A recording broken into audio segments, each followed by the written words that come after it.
What's up, old school homies? I made a modification to this Blue Lightning guitar. I just made that name up right now. It's a pretty nameless guitar. It's just a workhorse. I bought this guitar for $20. It's a Stratocaster copy that was called a Stridel.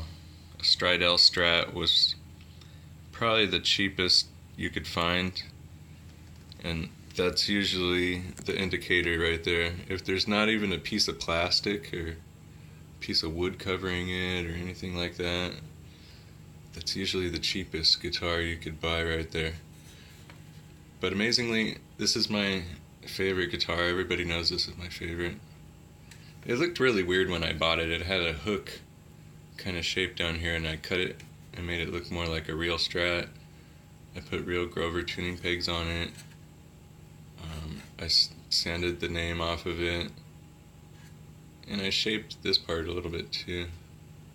I made a billet aluminum nut for it, I fret leveled it, and I actually did some jazz in between all of the frets to make it flat all the way across the fretboard.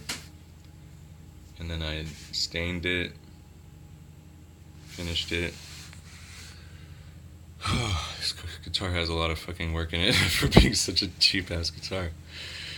Honestly though, I put a humbucker neck pickup.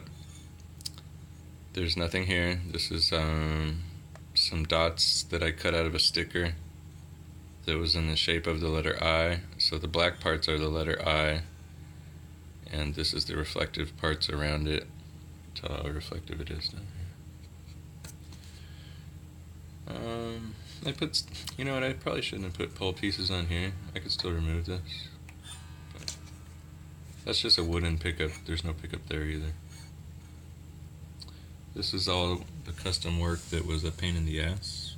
Don't attempt this unless you know how to fabricate a little bit. I used a Gibson linear taper pot for more usability. It gives it more of a range where you could tell a difference throughout the range. Sometimes with a regular audio taper pot, that audio taper pot that's a fender pot would work here. It just would sound a little bit more limited in usability. My favorite way to set this up is having the tone on 2 and the volume on 10. It really removes any kind of like ice picky noise, and you could turn this into a real jazz guitar, to be honest. I don't know why I'm setting up all my guitars to play for jazz, because I am. These both have size 11 strings, and these are the main guitars I think I will probably play so that I don't wear out my other guitars, because these ones have fat frets, you know, big ass frets.